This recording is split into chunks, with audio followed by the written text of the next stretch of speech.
Salam. Innal hamdalillah nahmaduhu wa nasta'inuhu wa nastaghfiruh wa na'udzu billahi min shururi anfusina wa min sayyiati a'malina. Man yahdihillahu fala mudilla lahu wa man yudlil fala hadiya lahu. Asyhadu an la ilaha illallah wahdahu la syarika lahu wa asyhadu anna Muhammadan abduhu wa rasuluhu alladzi la nabiyya ba'dahu.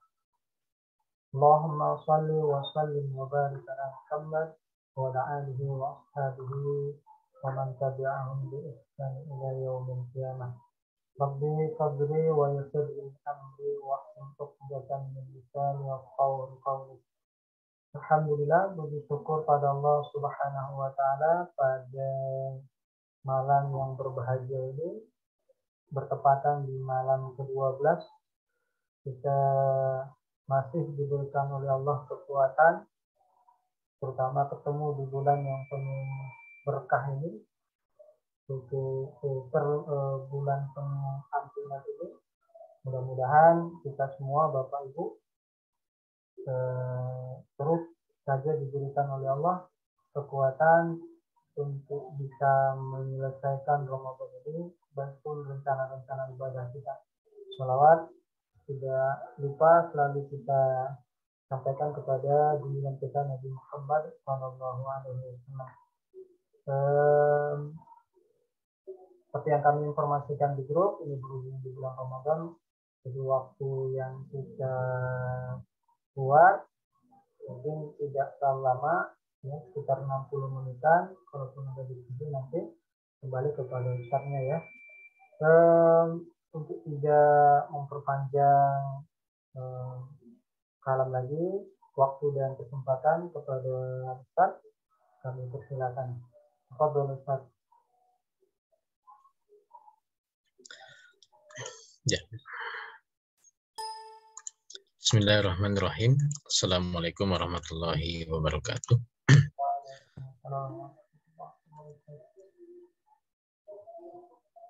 Alhamdulillahilladzi arsala rasulahu bil huda wa dinil haqq liyudhhirahu 'ala dini kulli wa kafaa billahi syahida. Asyhadu an la ilaha illallah wa asyhadu anna Muhammadan abduhu wa rasuluhu la nabiyya ba'du. Rabbi shrah li sadri wa yassir li amri wa hlul 'uqdatam min lisani yafqahu qawli. Alhamdulillah. Pada malam hari ini kita masih bisa melanjutkan kajian kita untuk telaah kitab Afkarus Siyasiyah di bulan Ramadan. Ya sedikit ada penyesuaian waktu ya insyaallah. Dan juga kebetulan sebenarnya di bab yang akan kita bahas ya di bulan Ramadan ini tidak terlalu panjang-panjang juga ya. Jadi mudah-mudahan ini juga bisa efektif ya, ringkas gitu. Karena memang mungkin terbatas waktunya ya di bulan Ramadan ini. Kita masuk ke pembahasan berikutnya. Jadi kalau terakhir kita bahas tentang kesadaran politik ya. Nah, di bab berikutnya itu adalah membahas tentang kifahus siyasi atau perjuangan politik. Dan sebenarnya pembahasannya sangat sederhana. Ini remind aja ya, mengingatkan aja. Jadi di awal bab ini pertama dijelaskan ya tentang realitas aktivitas politik itu dilakukan di tengah-tengah masyarakat. Maka penting untuk memahami apa itu masyarakat ya. Di sini didefinisikan secara ringkas bahwa intinya bahwa masyarakat itu kan ada 4 komponen dasar. Pertama ada individunya, tentu tidak hanya satu ya, kalau masyarakat itu lebih dari satu. Jadi sekumpulan individu. Nah, setiap individu itu dia akan membawa pemikiran, perasaan dan aturan. Gitu. Makanya ada komponen individu, ya, afrod, ya. Kemudian ada pemikiran, afkar, kemudian ada perasaan, ya, kemudian ada masyair, ya, dan kemudian ada aturan, gitu. Nah, ini 4 komponen yang ada di masyarakat. Nah, yang menghubungkan antar komponen ini adalah interaksi gitu. Nah, tentu kumpulan individu ini pasti akan terikat dalam satu wilayah atau teritorial tertentu. Nah, ini definisi secara umum tentang masyarakat. Jadi setiap masyarakat itu di dalam kitab ini dijelaskan dia akan dibentuk sesuai dengan pola interaksi yang dibangun di dalamnya, ya. Kalau di dalam kitab Mafahim Islam itu dijelaskan ada 2 jenis masyarakat, ya. Ada masyarakat yang unik, ya, mutamayyiz, dan ada masyarakat yang ghair mutamayyiz, yang tidak unik gitu. Apa sih bedanya? Masyarakat yang khas, yang unik itu adalah ketika mereka itu diatur oleh pemikiran, ya, diatur oleh perasaan, dan diatur oleh aturan yang sama. Gitu. Makanya dia menjadi masyarakat yang unik. Gitu. Nah, kalau kemudian antara pemikiran, perasaan, dan aturannya itu berbeda-beda, gitu ya, maka itu akan menjadi masyarakat yang tidak unik. Gitu. Nah, contoh misalkan kalau dalam konteks di sini, ya, di Indonesia, di negeri ini, ya tentu bisa jadi ada perbedaan gitu antara pemikiran yang berkembang di masyarakat, ya, satu sama lain berbeda-beda. Kemudian antara perasaan yang dimiliki oleh Muslim dan juga yang dia ingin menerapkan Islam misalkan, itu berbeda dengan keumuman, berarti ini akan membentuk pola interaksi masyarakat yang tidak unik. Nah, di tengah masyarakat gitu ya, maka ketika ada perbedaan-perbedaan, terutama dalam konteks ada pemerintah yang punya otoritas, kemudian masyarakat yang menjalankan. Ketika ada perbedaan, maka ini kan melahirkan kerusakan masyarakat gitu, atau kesalahan di tengah-tengah masyarakat. Nah, kesalahan itu bisa 2 juga jenisnya. Di dalam kitab ini jelaskan bahwa ada 2 jenis kerusakan masyarakat. Pertama adalah kerusakan pada interaksinya. Kemudian yang kedua adalah kerusakan pada pemikiran, perasaan, dan aturannya. Gitu. Jadi sebenarnya yang paling dasar sih yang kedua dulu, ya. Ini sudah benar nggak pemikiran, perasaan, dan aturannya gitu ya.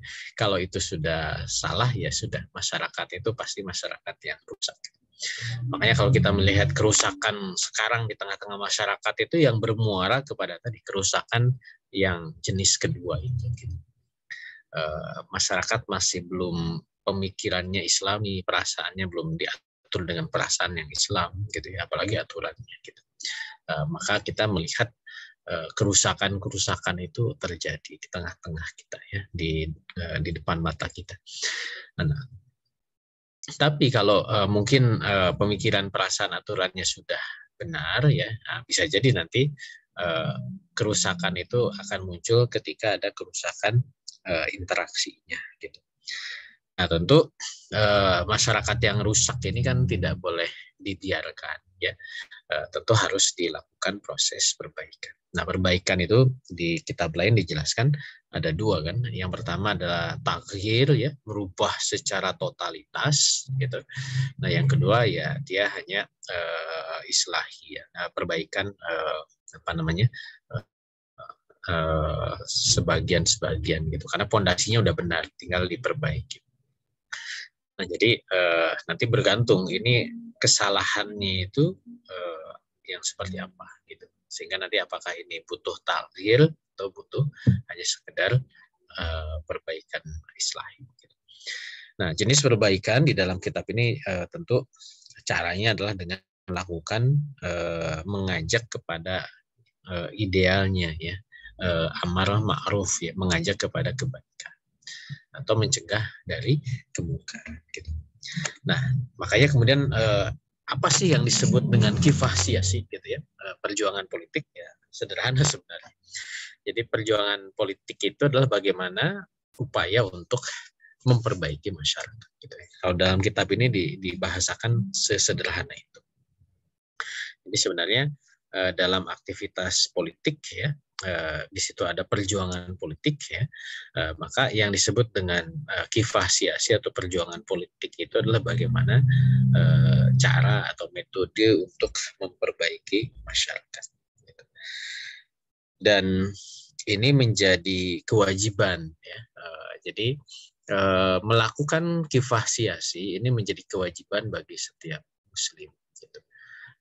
Nah, dikutipkan beberapa ayat ya. Sebelum ke ayat ini sebagai ilustrasi saja ya masyarakat itu.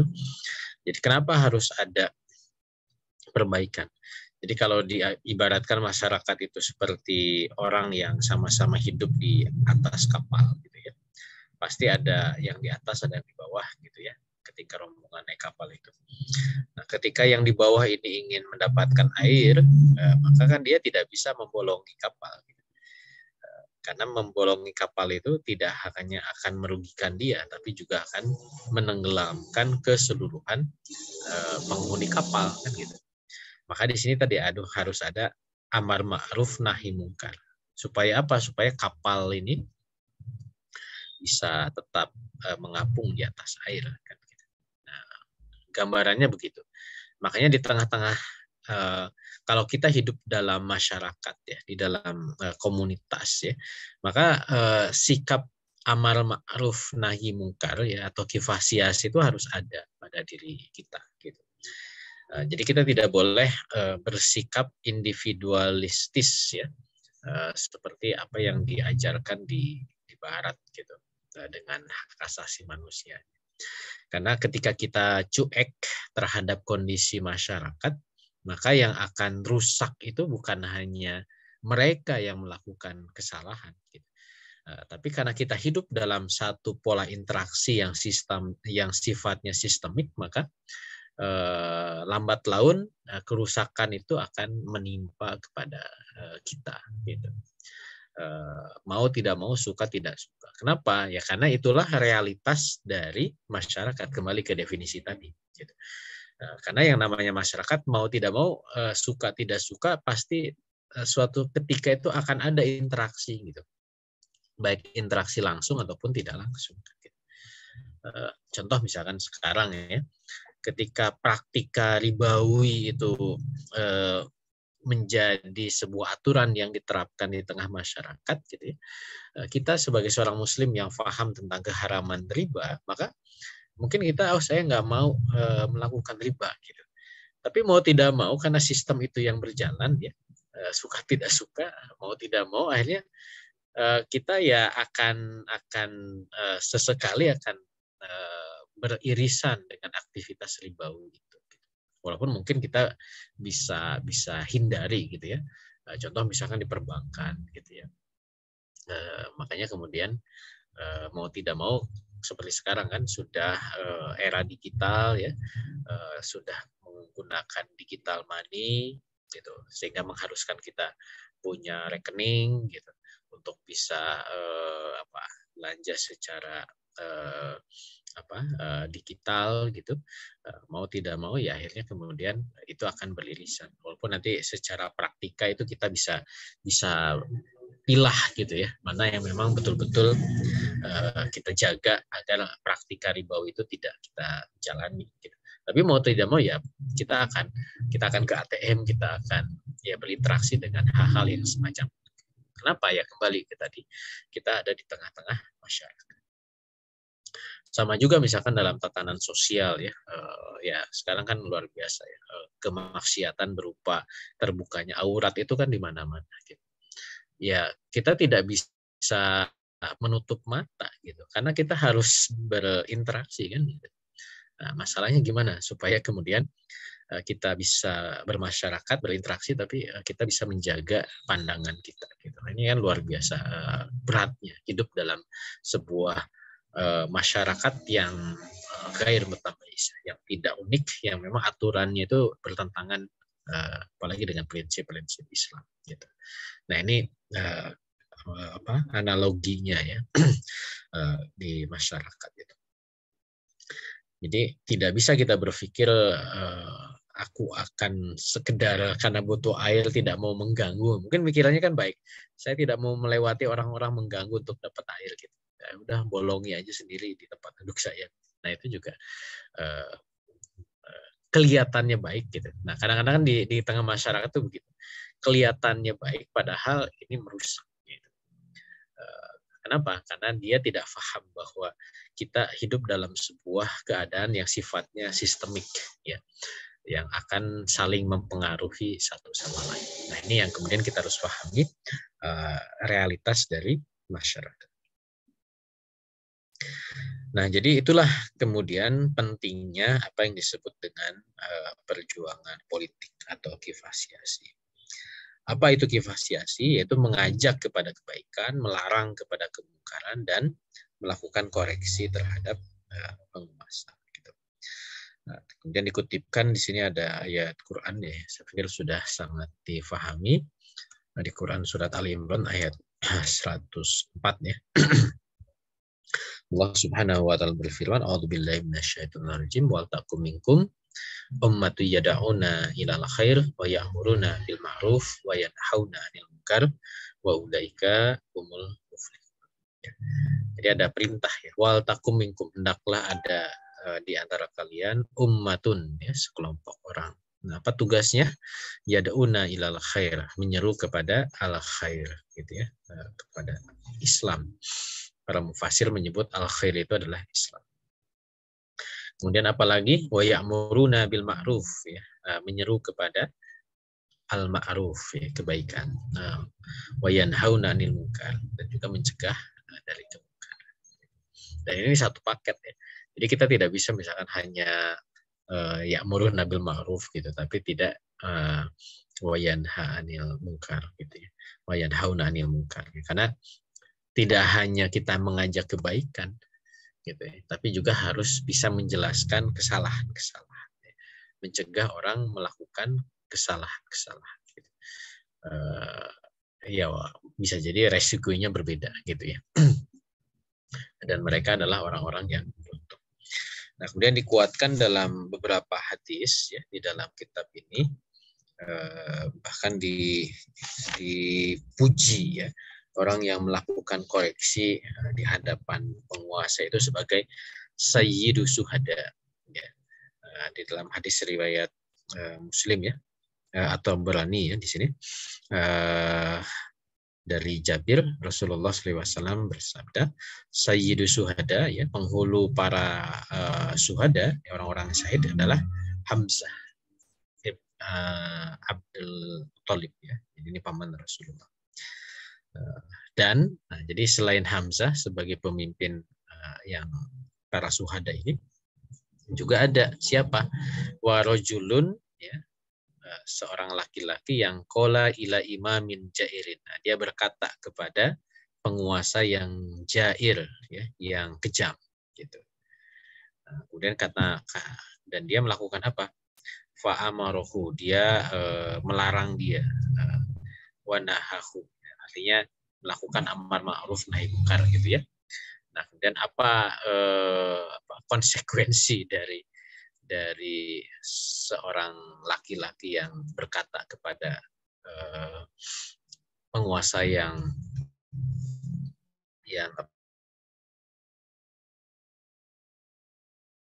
dia dibunuh.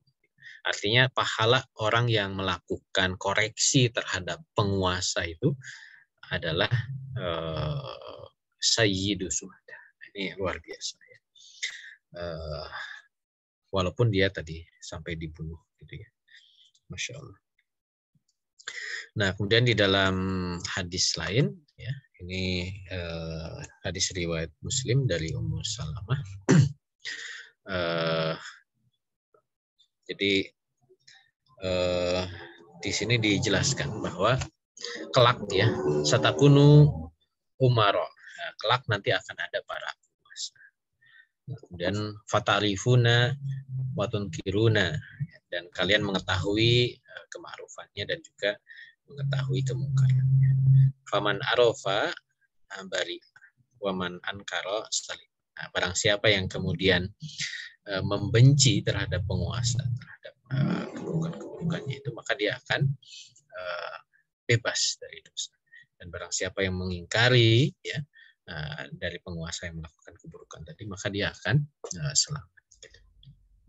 Dan walakin man rodiya, dan apabila dia ridho ya terhadap penguasa itu, watabi'a, dan mengikutinya, qalu afalahum qala la ma. Kemudian para sahabat bertanya, apakah kita perangi penguasa yang semacam ini? Ya, kata Rasul, la. Ya, tidak ya, selama dia masih melakukan atau menegakkan sholat. Ya. Para ulama menjelaskan tentang menegakkan sholat itu artinya menerapkan hukum, ya, seperti itu. Sekedar melakukan aktivitas sholat. Nah, ini juga menegaskan tentang bagaimana keharusan sikap kita terhadap penguasa yang buruk gitu ya. Kalau tadi yang kejam, kalau ini yang kemudian melakukan perbuatan-perbuatan yang nanti dinilai dalam perspektif Islam itu seperti itu. Jadi ayat dan hadis tadi menegaskan tentang pentingnya melakukan kifasiasi atau perjuangan politik gitu. Dan di kitab ini jelaskan bahwa kalau kita mengabaikan perjuangan atau kifasiasi ini, maka ya derajatnya sampai dosa. Kenapa dikategori dosa? Ya karena dia mengabaikan kewajiban. Ya, artinya kalau mengabaikan kewajiban ya dosa. Nah, ternyata tidak hanya sekedar dosa gitu ya. Ketika aktivitas kifasiasi ini ditinggalkan, ini juga akan berarti kan membiarkan keburukan gitu ya. Dan ketika keburukan itu tetap dibiarkan, tentunya akan menimbulkan berbagai kerusakan dan juga ketidakadilan. Gitu. Dan ini kan sudah semakin nampak gitu ya. Bagaimana kemudian kerusakan dan ketidakadilan di tengah-tengah masyarakat itu nampak gitu. Ya, bisa jadi dua hal ya. Mungkin ada sih yang melakukan kifasiasi, tapi derajatnya belum sampai bisa membuat para penguasa yang melakukan kerusakan itu dia berhenti kan gitu. Justru mungkin yang melakukan kifasiasinya itu dia ya dizolimi gitu, dianggap melawan gitu ya. Bahkan ya kalau tadi dalam hadis disebutkan bahkan sampai dibunuh gitu, walaupun dari pahalanya luar biasa besar. Gitu. Jadi tetap kondisi apapun ya, resiko apapun yang kemudian terjadi, tetap tidak boleh kemudian kifasiasi itu diabaikan. Jadi harus tetap ada upaya kita untuk melakukan amar ma'ruf nahi munkar ya terhadap kondisi yang ada di tengah-tengah masyarakat. Itu. Nah, terakhir di bab ini dijelaskan bahwa kifasiasi itu dilakukan secara verbal ya. Jadi bukan melakukan tindakan-tindakan fisik gitu atau perlawanan fisik. Tapi ya dia bagian dari aktivitas dakwah yang aktivitasnya itu aktivitas verbal. Walaupun mungkin dalam konteks kekinian yang disebut verbal itu kan tidak selalu keluar dari lisan gitu ya, tapi mungkin dalam bentuk juga. Kalau disebutkan dengan berbagai bentuknya ya di dalam kitab ini, pernyataan atau hal-hal yang menunjukkan penentangan terhadap penguasa gitu ya, yang memang bertentangan dengan Islam, sehingga bisa menciptakan opini publik yang berlawanan dengan apa yang dilakukan oleh penguasa. Gitu. Ya bisa mungkin kalau sekarang ya dengan dengan video gitu ya, atau mungkin dengan ya kalau uslubnya kan semakin berkembang sekarang ya. Ada meme, ada via TikTok macam-macam gitu ya. Jadi tapi tidak ada aktivitas kekerasan atau perlawanan fisik. Itu yang disebut dengan kifah siyasi. Gitu. Nah, sehingga dengan adanya kifah siyasi ini diharapkan ya tentu ada pengaruh gitu ya terhadap situasi masyarakat tadi. Gitu. Apa pengaruhnya? Ya bisa jadi sampai bisa mengubah kerusakan yang ada. Ya kalau misalkan sifatnya fundamental ya tentunya bisa melakukan takbir kepada Islam. Gitu. Ya, saya pikir itu ya. Jadi sangat ringkas di bab ini. Pembahasan tentang kifah siyasi. Jadi ini menegaskan lagi tentang pentingnya melakukan perjuangan politik di tengah-tengah masyarakat, dan ini adalah suatu hal yang wajib ya, dan aktivitasnya adalah apa namanya tadi ya, yad'una ilal khair, menyeru kepada al khair, kemudian amar ma'ruf dan nahi munkar. Ya, wallahu alam. Mungkin kalau ada yang mau didiskusikan silakan. Ya, alhamdulillah. Bapak Ibu, jemaah sekalian, telah sama-sama kita mendengarkan dan menyaksikan pemaparan dari Ustaz Budi Mulyana terkhusus bab tentang kifah husniyati atau perjuangan politik. Ya, alhamdulillah.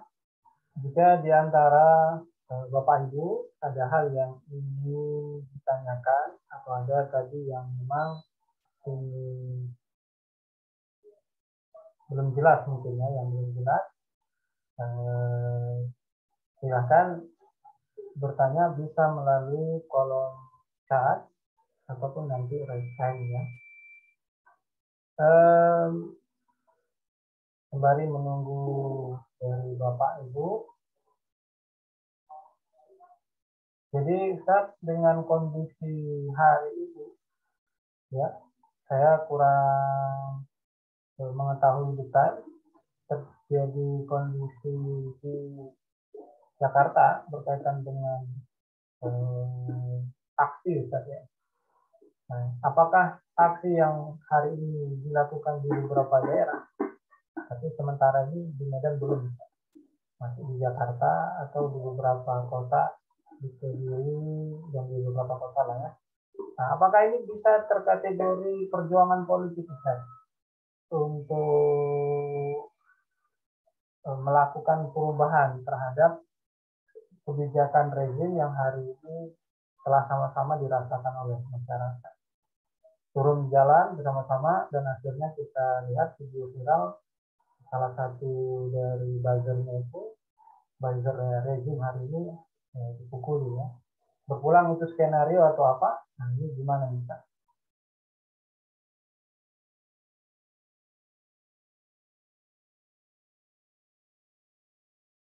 Masih unmute Ustaz?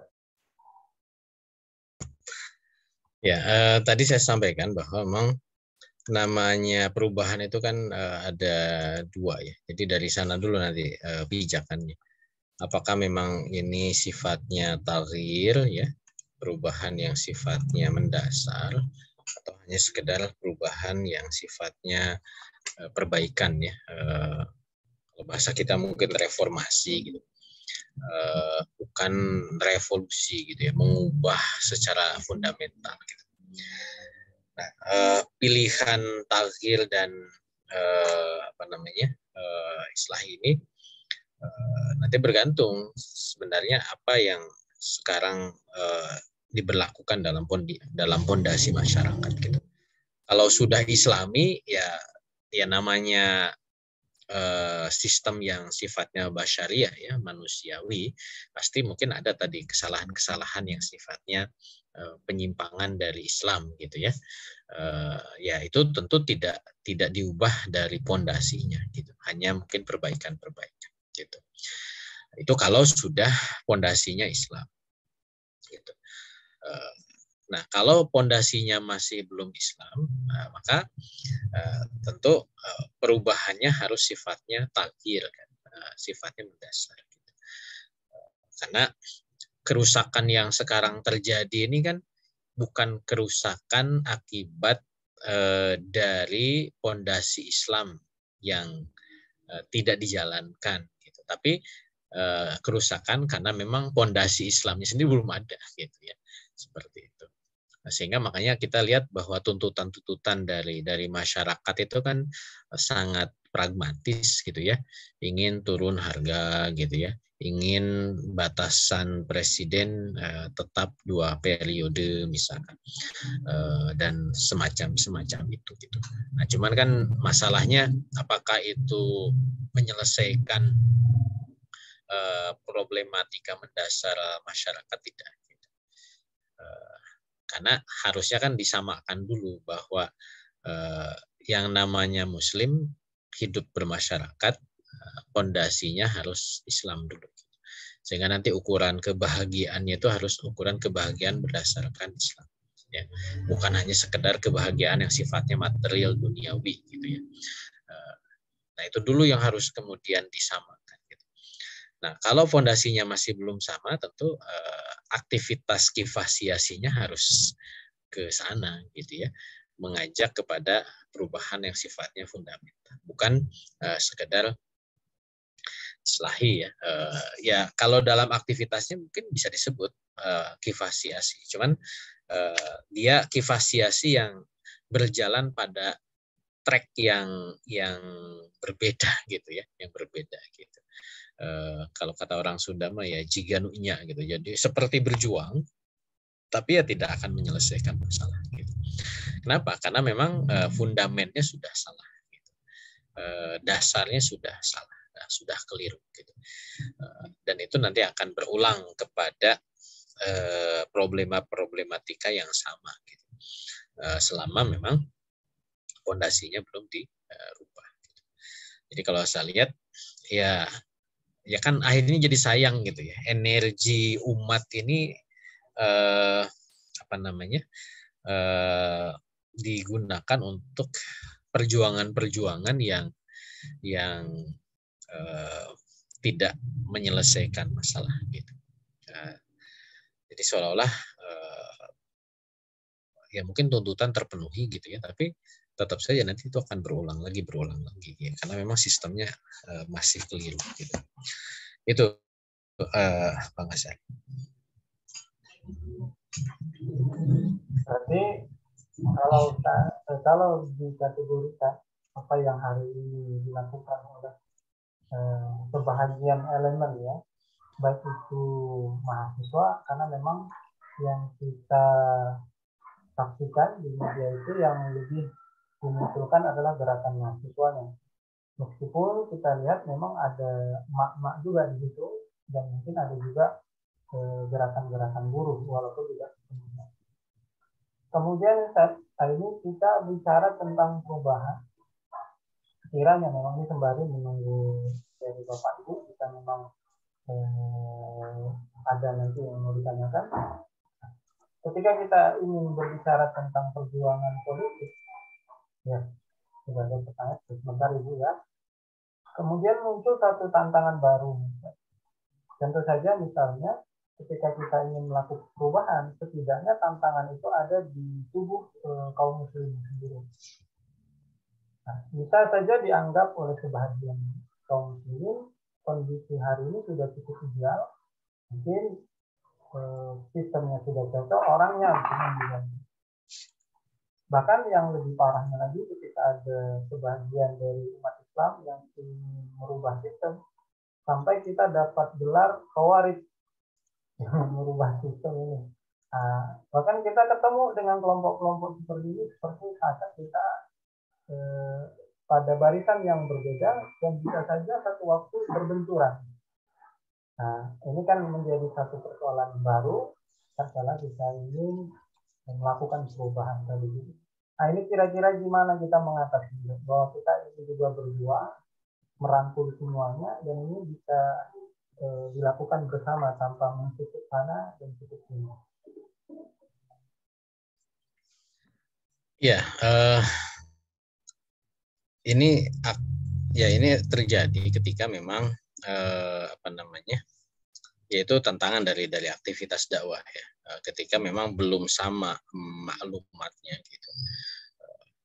kan penerimaan terhadap dakwah itu akan terjadi ketika sudah ada kesamaan maklumat terhadap apa yang kemudian diperjuangkan gitu ya.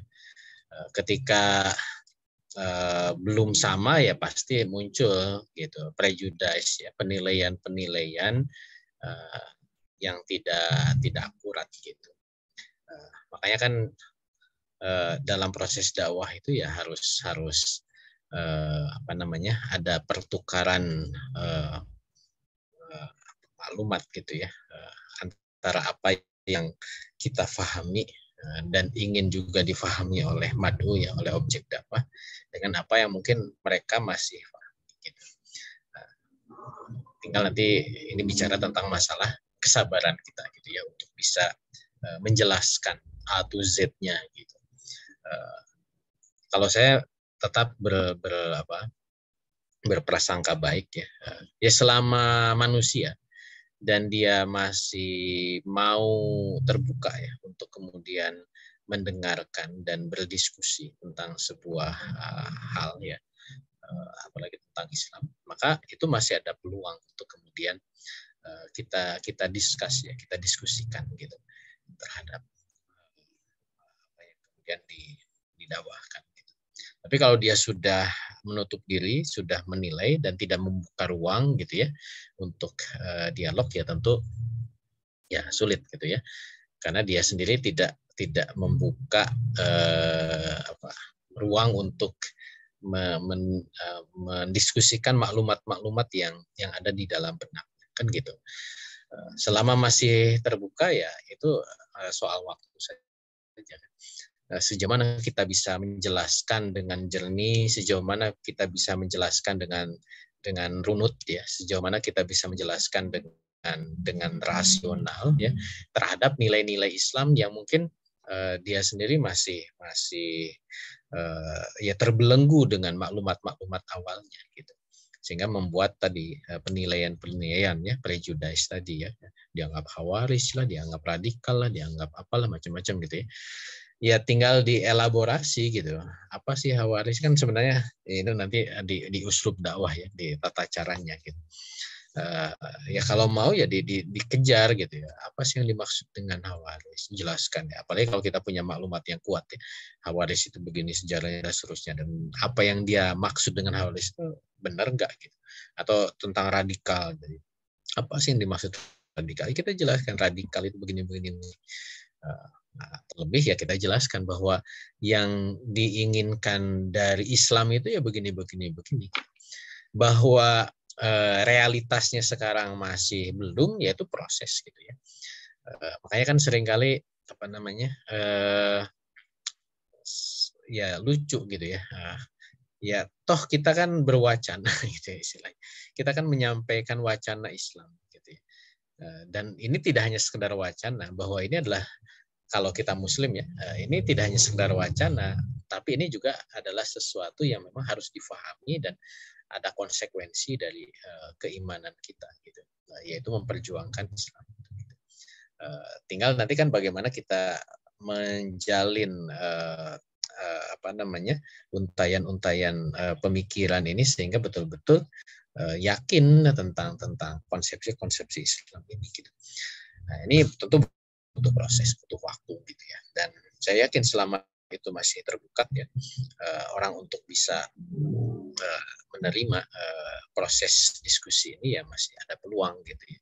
Tapi kalau sudah menutup diri ya sudah itu mah tinggal ya kita doakan saja gitu ya. Nah, kita bisa alihkan ke pihak-pihak lain yang memang masih bisa membuka ruang dialog gitu. Karena yang namanya dakwah kan harus ada proses interaksi gitu. Kalau tidak ada ya susah kita bisa mengukur gitu ya, bahwa dia itu mau membuka ruang gitu ya untuk kemudian memasukkan maklumat Islam ke dalam dirinya gitu. Nah ini saya pikir ya tantangan lah. Makanya kemudian dakwah ini sebuah proses ya, yang unik gitu kalau bahasa saya itu. Ya kalau kita lihat dari sirah Rasulullah SAW itu kan proses dakwahnya Rasul, dakwahnya para sahabat, gitu itu kan masing-masing unik gitu. Bagaimana Rasulullah SAW mendakwahi para sahabat as-sabiqunal awalun, caranya begitu. Bagaimana Rasulullah mendakwahi paman-pamannya, caranya begitu. Gitu. Atau beberapa fragmen yang mungkin kita bisa ambil ya dari berbagai sirah yang terserak itu.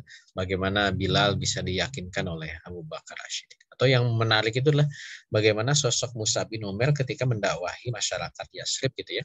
Mulai dari elitnya, para pemimpin kabilahnya, dengan juga para masyarakatnya. Gitu.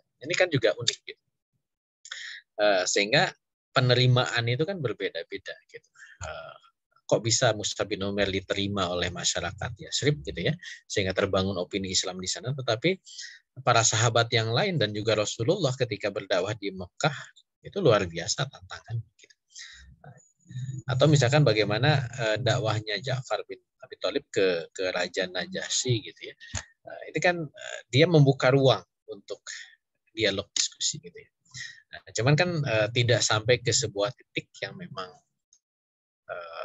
akhirnya kemudian itu menjadi titik penerapan Islam kan di Habsyah gitu. Ya, ceritanya beda lagi kan.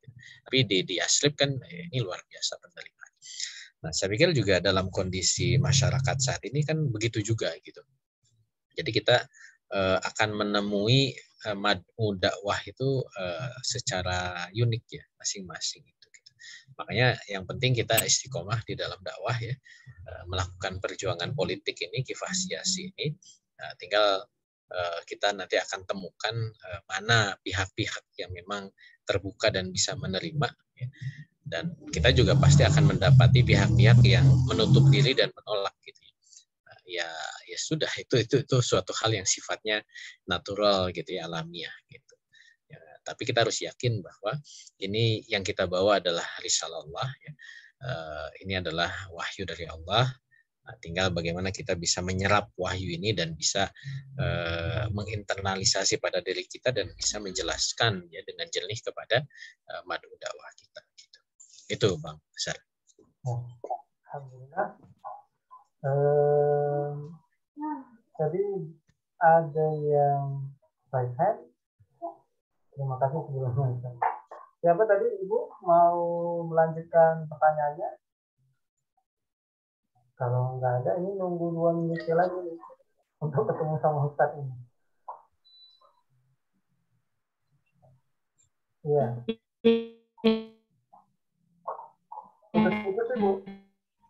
Bu Iza.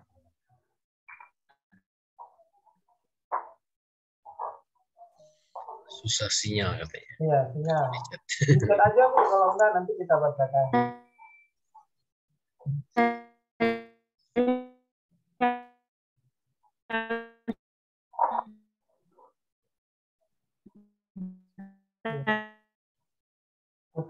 Putus-putus ini. Tetap jelas tadi yang disampaikan beliau kan? Kurang ya? Enggak. Berarti mohon maaf Ibu kalau bisa kami tunggu tesnya. Ya memang ini ada sekitar waktu 10 menit lagi sebelum kita close, sebelum kita tutup, karena memang kita ketemu PSP ini 2 minggu lagi, 2 pekan lagi. Jadi bagi Bapak Ibu yang memang masih ada pertanyaan, bisa saja kita tunggu. Kalau memang ada yang ingin langsung ditanyakan, bisa kami bacakan nanti. Bagi yang punya kendala ya, bagi yang punya kendala untuk langsung bertanya, bisa masuk pertanyaannya melalui kolom chat. Nanti kami bacakan, chatnya bisa langsung jawab. Bagi yang memang langsung bertanya, bisa membuka live-nya, langsung bertanya. Sembari menunggu dari pertanyaan Bu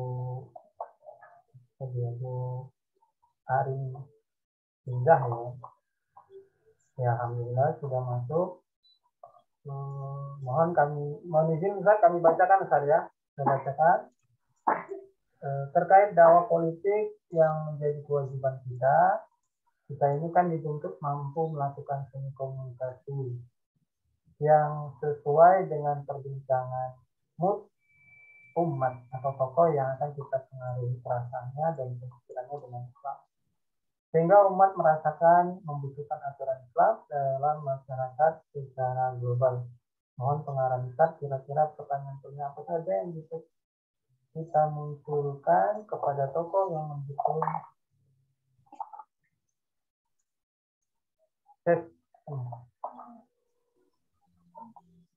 protesnya ya, kasus ini mendukung tesnya terjun ke kancah politik Rusia Ukraina.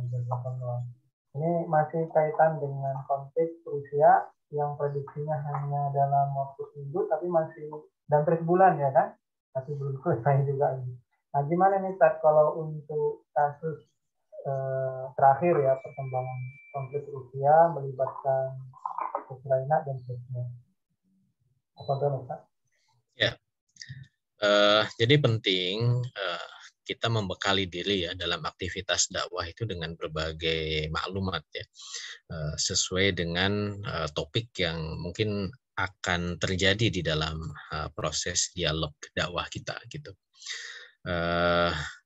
Makanya di pembahasan sebelumnya kan kita juga sudah bahas ya, dalam konteks konstelasi internasional ya, kita harus punya maklumat awal gitu.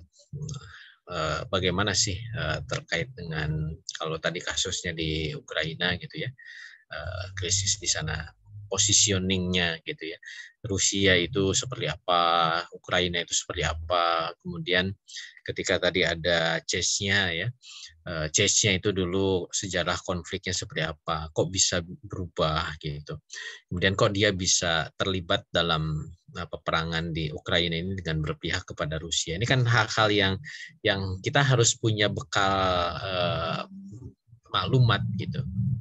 Makanya penting bagi seorang siasiun ya, ahli politik ya, atau seorang yang beraktivitas di dunia politik gitu, membekali dengan maklumat-maklumat tadi.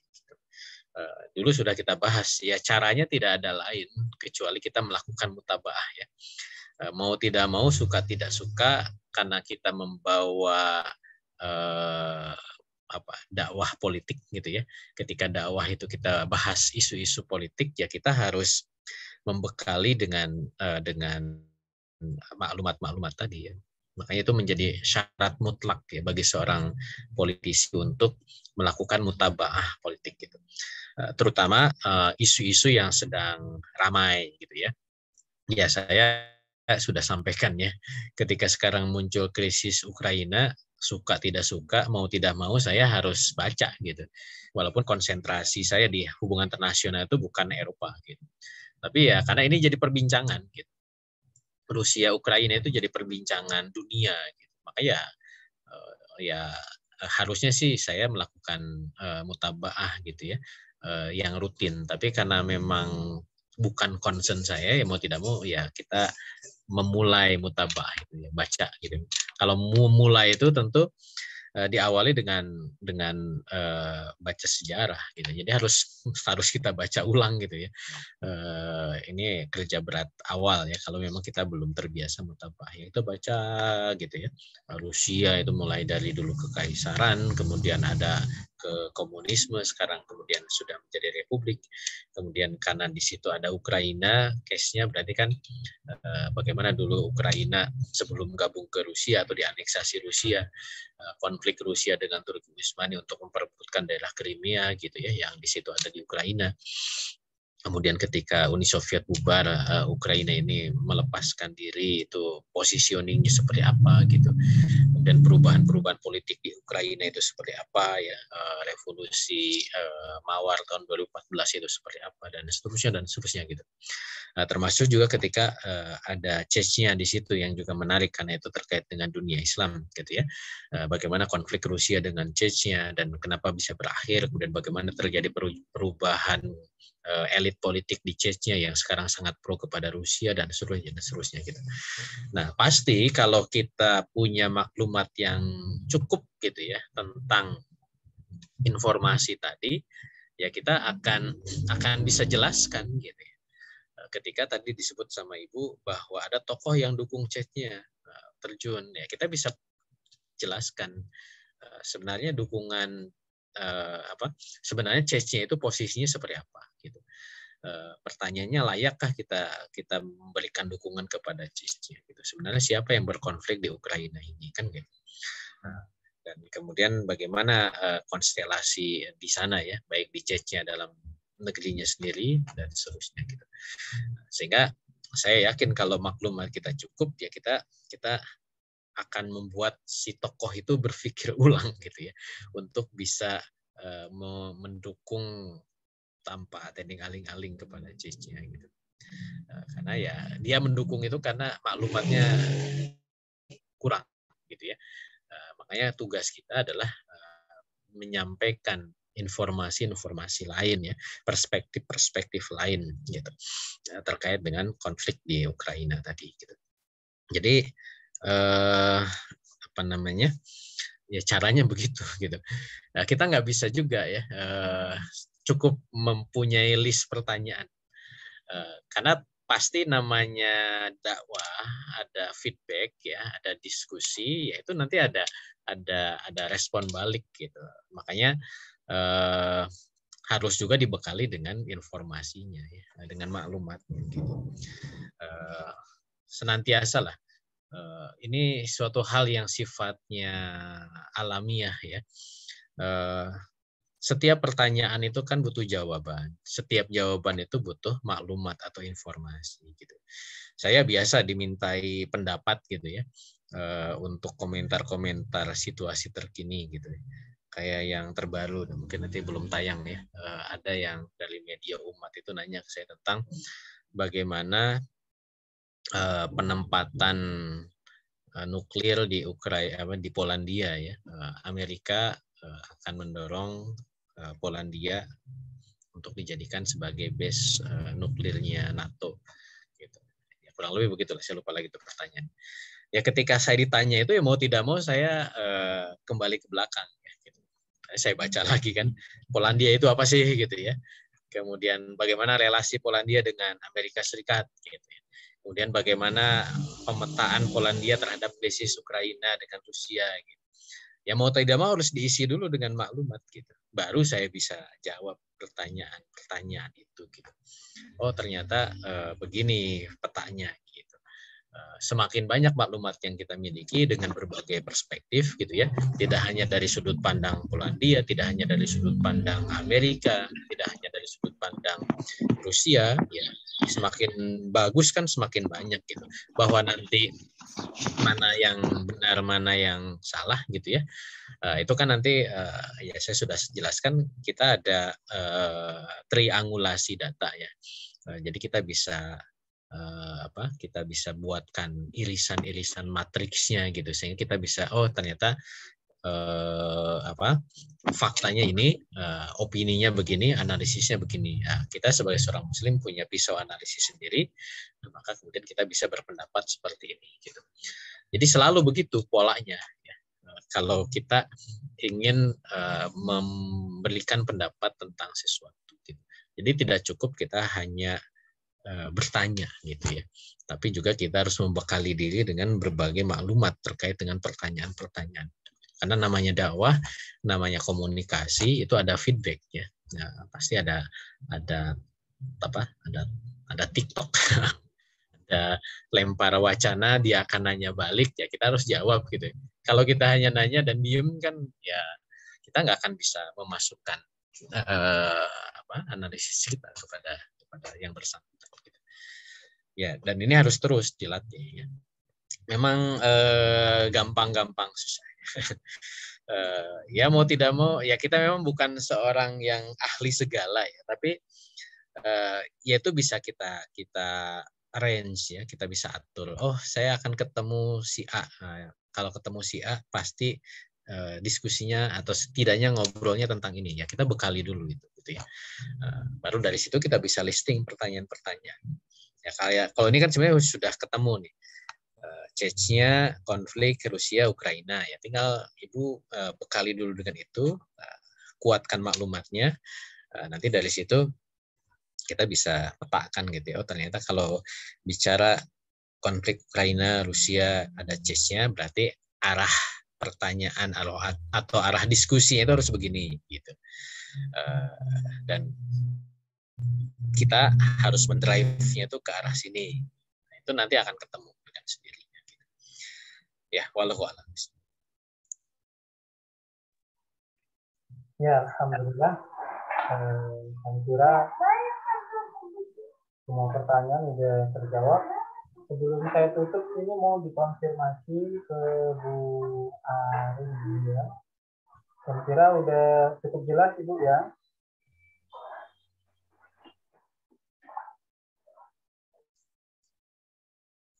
Mudah-mudahan beliau masih. Iya Ustaz, jazakallah khair. Oke, alhamdulillah.